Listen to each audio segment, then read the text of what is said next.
segundo painel terá como tema ações de articulação institucional para a inclusão produtiva. Chamamos agora ao palco a secretária extraordinária para a superação da extrema pobreza, senhora Ana Fonseca, e o diretor do SEBRAE, senhor Carlos Alberto dos Santos.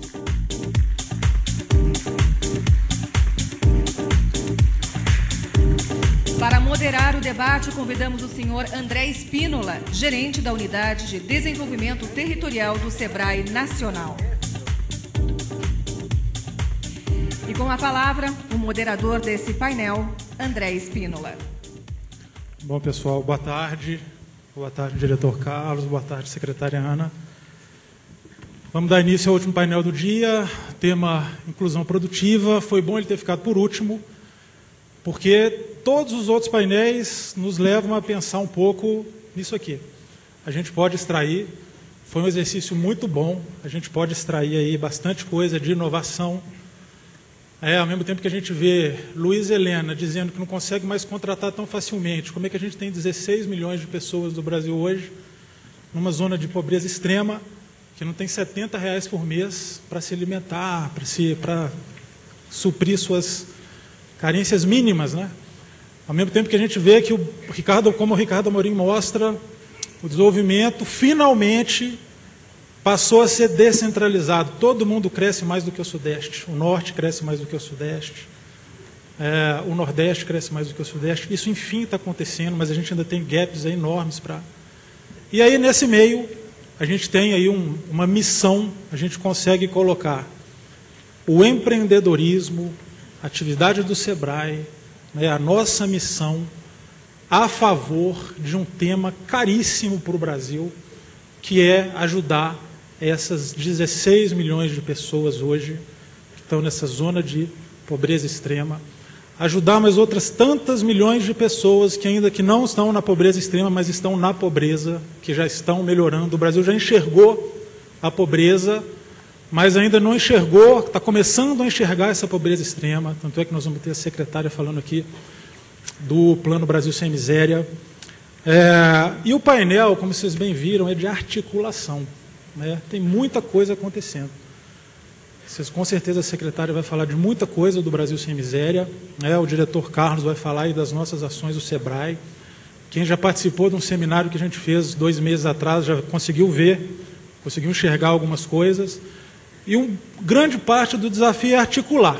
É realmente articular, não é? Talvez não precise criar, precisamos articular. O Brasil Sem Miséria é muito isso.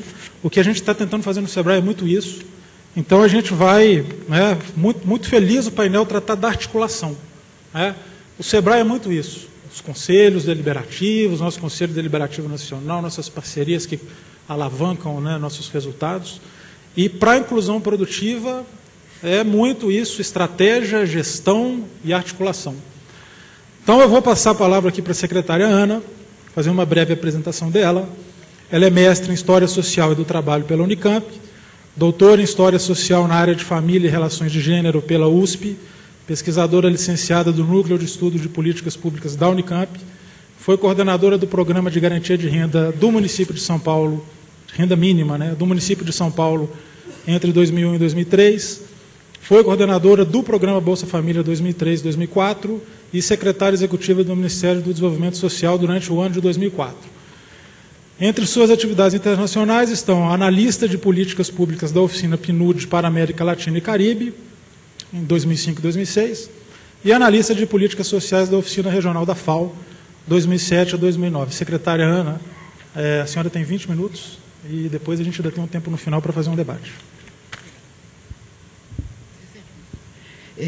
Boa tarde. Eu pensava como é difícil falar depois da Luísa Trajano, não? Que deu um show aqui de competência, de bom humor e de estímulo na veia. Então, que situação tão difícil essa de falar depois dela. Mas eu acho que a Luísa também carrega o espírito do empreendedorismo quando ela se referiu àquele episódio aos 12 anos de idade, que carente, queria dar presente para comprar amizade, digamos assim, e a tia disse, pode ganhar o seu, que você pode dar tantos presentes quantos queira. Eu acho que foi uma bela lição, e aquele time da Luísa, com mais gente do que tem o time do SEBRAE, que tem também todo esse vigor. Queria também registrar que, no tema da inclusão produtiva, tive recentemente no Feirão do Norte, onde fizemos uma pactuação com todas as associações de supermercados da região norte, incluindo o Maranhão, e ali, por intermédio do senhor Fernando Yamada, foram só elogios ao SEBRAE do Estado do Pará. Bom, o tema que me toca, o tema da inclusão, da articulação para a inclusão produtiva, eu pensei em lhes apresentar da seguinte maneira, tomando como referência o Plano Brasil Sem Miséria.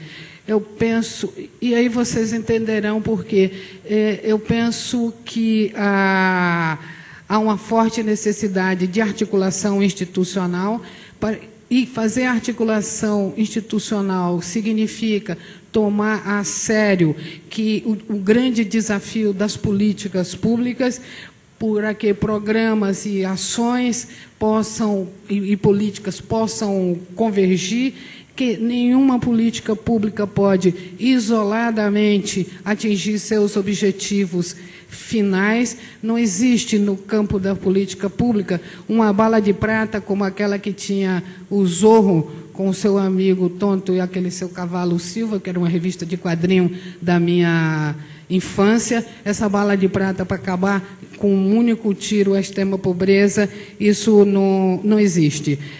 Muitas vezes nós conseguimos bons resultados, e esses resultados muitas vezes são fruto de cada um trabalhando com a sua própria agenda e produzindo esse resultado, e esse resultado não estava pensado no ponto de origem. No Brasil Sem Miséria, nós estamos realizando um esforço extraordinário de articulação desde o ponto de partida, uma articulação que ela é interministerial, ela é federativa. O Brasil, como um país unitário, para que as políticas públicas possam se transformar em políticas nacionais, elas precisam da adesão de estados e municípios, com empresas privadas, com bancos,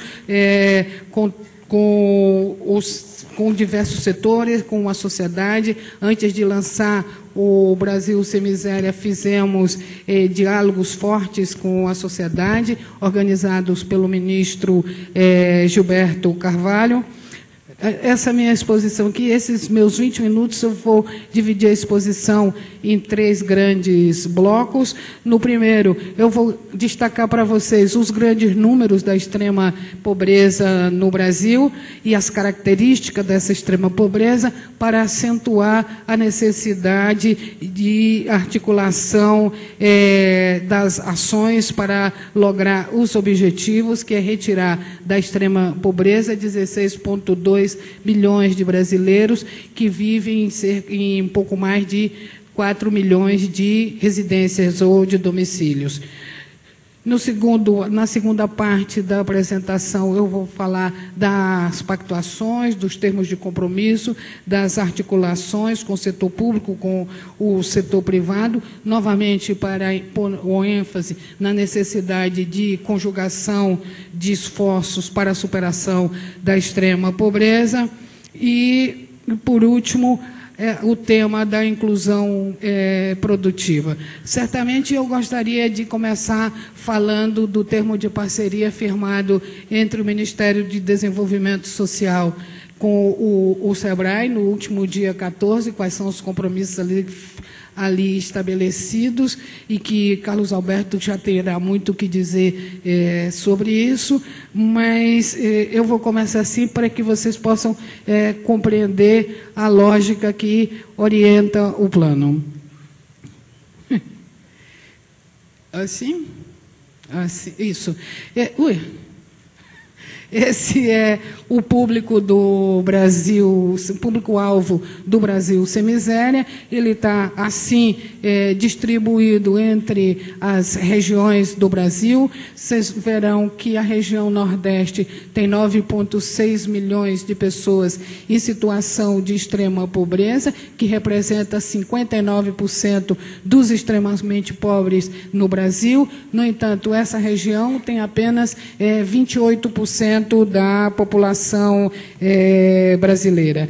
No slide que segue, eu organizei as características dessa extrema pobreza, comparando o que somos nós, os 190 milhões que somos, versus o 8,5% que somos em situação de extrema pobreza, para mostrar como são essas diferenças e como elas se materializam.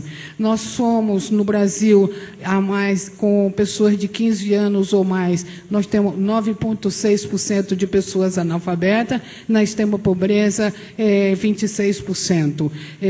Vocês vão ver essa distribuição que diz respeito ao bem-estar social, acesso à água, à luz, a serviços básicos.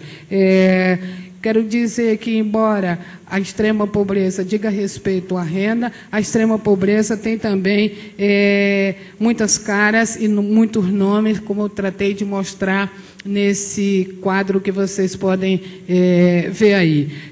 No conjunto, eu creio que essas e outras insuficiências representam barreiras para que os extremamente pobres vençam essa trama da miséria, que políticas públicas específicas que universalizem direitos de cidadania são necessárias para a superação da extrema pobreza. E daí, mais uma vez, a necessidade de articulação, de cooperação, de firmar parcerias e acordos públicos e republicanos que estejam para além de uma simples assinatura. No dia 2 de junho último, a presidenta Dilma lançou o Brasil Sem Miséria. Esse plano está organizado em 3 grandes eixos, como vocês podem ver, se eu não erro agora. Eles dizem respeito à garantia de renda, dizem respeito à inclusão produtiva, urbana e rural e acesso a serviço público, porque alguma pessoa não é pobre apenas por renda, ela é pobre por bem-estar social, é pobre por escolaridade. A pobreza tem muitas formas de manifestação. No que diz respeito ao primeiro bloco da transferência de renda, hoje nós temos 13 milhões de famílias no programa Bolsa Família, temos 3 milhões e 500 mil beneficiários de benefícios assistenciais, que são pessoas idosas ou pessoas com deficiências de famílias de baixa renda, e mesmo assim ainda tivemos esses 16 milhões na extrema pobreza, e mesmo assim estimamos que 800 mil famílias teriam direito às transferências de renda e ainda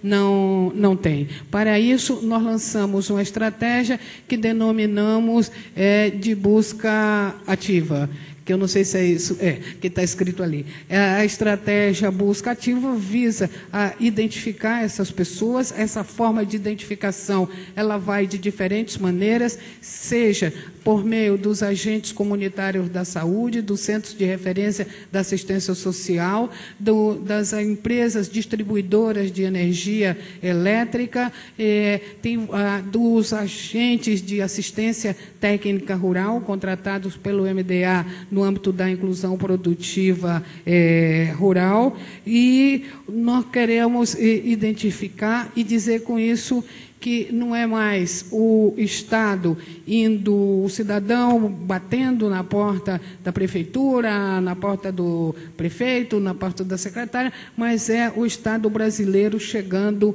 a essa população.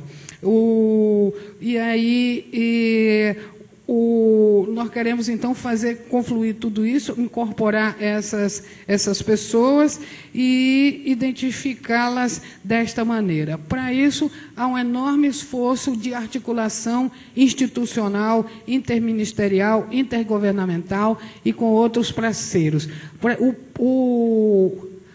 O plano está organizado nessa estrutura de gestão, que vocês podem ver aí nessa tela, onde temos a Casa Civil, o Ministério da Fazenda, o Ministério do Planejamento e o MDS. Na linha de baixo são basicamente os mesmos, mas seus secretários executivos.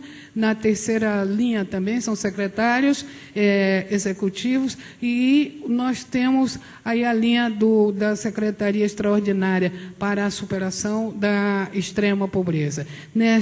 Com estes atores governamentais, nós temos pactuado quais são as políticas, quais são os programas destinados a essa população. Nós temos pactuado fortemente com os governos estaduais, tivemos o pacto com todos os governos da região norte, com todos os governos da região nordeste, com a região sudeste, com a região sul. Nos falta firmar o pacto com a região centro-oeste, que ainda acontecerá esse ano, e, além disso, com os governos estaduais, também temos firmado acordos e parcerias. O Estado do Rio de Janeiro tem um cartão que vai junto com o cartão do Bolsa Família, chamado Renda Melhor. O Estado de Rondônia tem o Bolsa Futuro, o Estado do Amapá tem Renda Cidadã, o Estado de São Paulo tem Família Cidadã, o Rio Grande do Sul tem Mais Igual, e assim sucessivamente, mostrando que, no que diz respeito ao combate à extrema pobreza, o Brasil tem, na verdade, são dois grandes adversários, a pobreza e a desigualdade, e que as disputas políticas não podem esquecer que estes são, de fato, os adversários do plano. Temos também feito termos de cooperação com o CIBIC, que é o Centro Brasileiro da Indústria da Construção.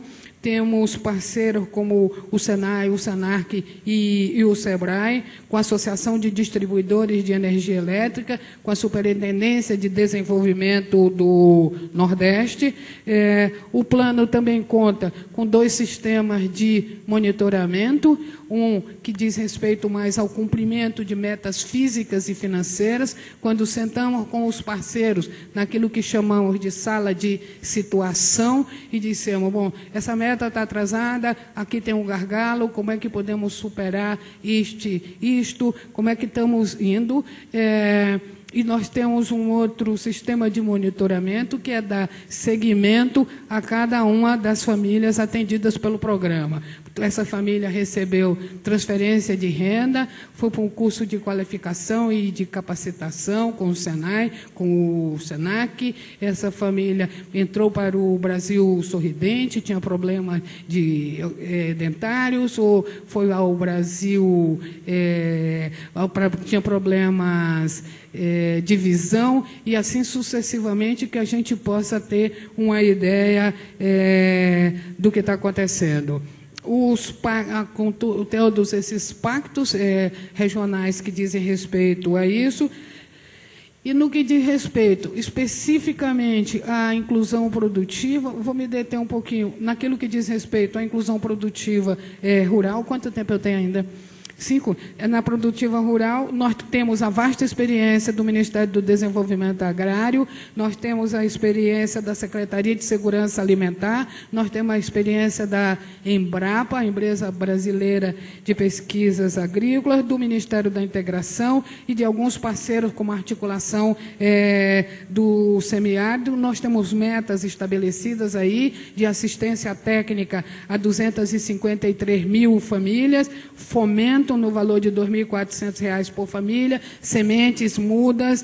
Eu vou passar rápido aqui, porque eu tenho só 5 minutos. Essas são algumas das articulações que temos realizado para efeito da inclusão produtiva rural. No que isso aqui é o que já realizamos: assistência técnica, água para todos, o tema da luz. Embora o programa Luz para Todos seja muito bem sucedido, vimos pelo censo do IBGE que ainda tínhamos 257 mil domicílios sem energia elétrica.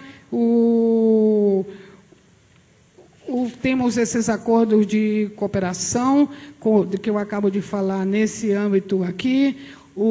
Realizamos compras públicas, acesso aos mercados privados por parte dos agricultores familiares. Tem um acordo de cooperação entre o MDS, o Ministério do Desenvolvimento Agrário e a Associação Brasileira de Supermercados, que já temos feito muitas coisas. Eles estão comprando 12 toneladas de farinha de mandioca em Alagoas, estão comprando geleia, frutas na região Nordeste. O Pão de Açúcar tem comprado pirarucu no Amazonas, tem colocado em suas gôndolas o chamado do bacalhau do Brasil.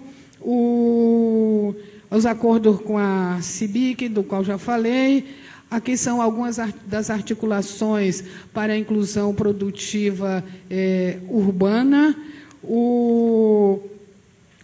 Temos aí um parceiro forte, que é o Ministério da Educação, por meio de um programa chamado Pronatec, que é um programa destinado ao Ministério do Trabalho para as pessoas em seguro-desemprego, é destinado ao Ministério da Defesa para um programa chamado Soldado Cidadão, e também para o MDS, no que diz respeito às pessoas em situação de extrema pobreza. Na última sexta-feira, aqui nesse espaço, tivemos reunido com 161 municípios do Brasil, com população acima de 100 mil habitantes, com oferta por parte dos Institutos Federais de Educação, do SENAI e do SENAC, que os municípios tivessem, além da oferta, além desse porte, sistema a presença do Cine.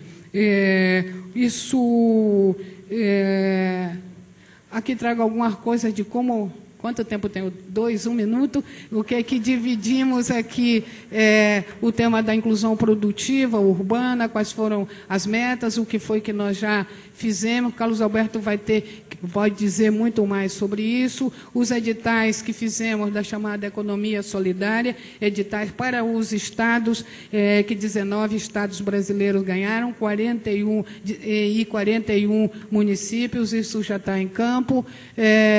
Essas são outras atividades. Temos aqui o acerto com o SEBRAE, no sentido um pacto firmado no último dia 14 de setembro.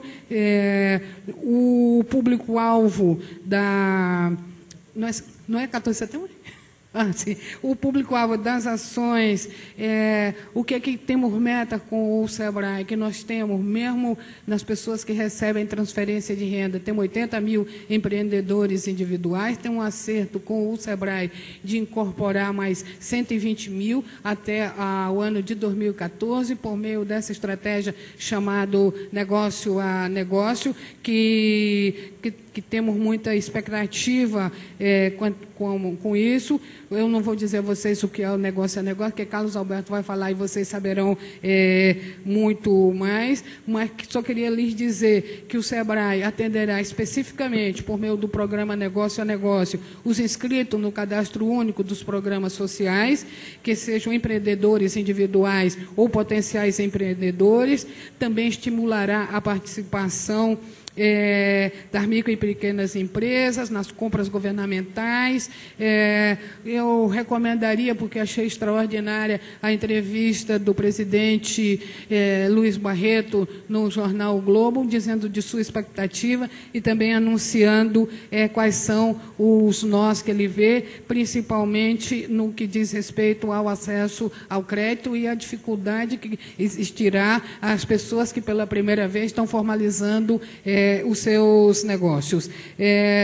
Eu acho que uma grande dificuldade, sobretudo a vocês que trabalham com o negócio a negócio, é chegar à ponta, chegar ao destinatário final da política ou programa. Que é necessário muita articulação com as prefeituras, especialmente com a Secretaria de Trabalho, com a Secretaria de Assistência, e para que essas ações de empreendedorismo e de capacitação para melhor gestão de seus negócios produzam os efeitos que esperamos dela. Já estourou aqui o meu tempo, queria dizer que é grande no Ministério do Desenvolvimento Social, é grande no governo brasileiro, essa parceria em relação ao SEBRAE. O SEBRAE é muito jovem, é da seleção sub-40, porque ainda vai fazer com 40 anos, é um time jovem, com larga experiência, e que queria lhes dizer, além disso, contando com a experiência do SEBRAE neste um Plano Brasil Sem Miséria, dizendo a vocês que 70% das pessoas que estão recebendo transferência de renda, elas trabalham, o que elas não têm é um recurso suficiente para ultrapassar a linha de pobreza por renda. Muitas vezes nos perguntam quais são as portas de saída da transferência de renda. Sobre isso eu queria lhes dizer uma coisa: 40% das pessoas em extrema pobreza no Brasil, elas têm até 14 anos de idade. Na região Nordeste, esse percentual é de 45%.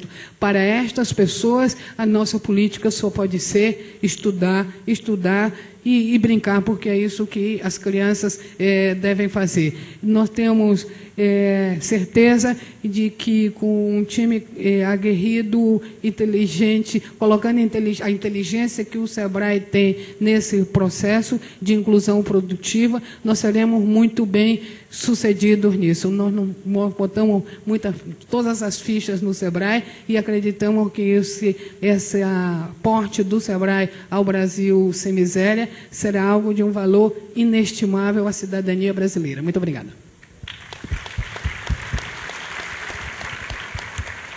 Tem aqui. Secretário, obrigado. Vou pegar um ganchinho aqui nesse final. Vocês viram que Bolsa Família é complementação de renda, né? Vários dos programas assistenciais, se não todos, são complementação de renda. Esse é um equívoco grande que acontece. A pessoa pode ter renda, a família pode ter renda, só que nesses casos é uma renda insuficiente. E aí também a gente tem uma missão aí bastante importante para esses que exercem essa atividade produtiva, alguma atividade profissional, mesmo que seja a mais simplória, a gente tem condições aí, já tem uma sementinha ali plantada para o SEBRAE atuar. Para o SEBRAE são 70% dos adultos, como a secretária falou. E uma outra coisa, essas pactuações que os estados fazem, 23 já fizeram, né, secretário? Falta do Centro-Oeste, são contratações, são termos de cooperação assinados, não é da boca para fora, não.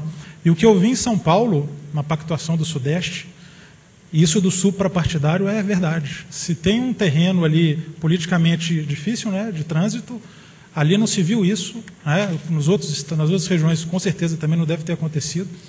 E aí a hora que acontecer com os municípios, uma coisa que a gente já tem lá estruturado com o MDS, é que nas contratações ali, nas contratualizações, que é um termo que a gente gosta, né, ali nas pactuações, os termos de cooperação, os municípios vão pactuar também pela implementação da lei geral ali naqueles 4 pilares que a gente está elencando. E aí, quando a gente pega empreendedor individual, está aqui. Uso do poder de compra, está aqui. Ajuda nisso. Agente de desenvolvimento, ajuda demais nos municípios pequenos, ali, pequenos quase para médios, né? Então, isso é mais um instrumento, mais uma ferramenta para a gente chegar no município, chegar no prefeito, chegar no corpo público ali, poder negociar, articular, levar os nossos insumos para essa implementação. Isso, pelo convênio, vai acontecer, o Ministério vai levar isso às prefeituras, né? Então, isso é importante a gente frisar isso.